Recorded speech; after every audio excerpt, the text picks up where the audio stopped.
Sot po dal këtu përpara vetëm për një arsye. Është për t'i kthyer një përgjigje Aulon Kalas, i cili në çdo emision lart e poshtë bredh duke hedhur bal mbi lëvizjen bashkë. I them Aulon Kalas, unë jam Gentian Pitarka dhe jam besimtar i krishterë. Edhe unë. Bravo!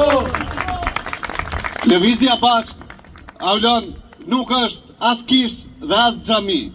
Lëvizja bashkë është një institucion i cili mbledh të gjithë shqiptarët pa dallim feje dhe pa dallim moshe dhe pa dallim krahine. Kështu që i ftoj të gjithë besimtarët kudo që janë t'i lejnë barrierat e mendësisë për jo, kjo është parti ekstremiste, kjo është parti që nuk ka frikë Zotin. Kjo është një parti e cila është e popullit, është parti e shqiptarëve, është parti e cila ashtu si besimi na mëson dhe na rregullon ndërgjegjen tonë, lëvizja bashkë do rregulloje jetën e shqiptarëve.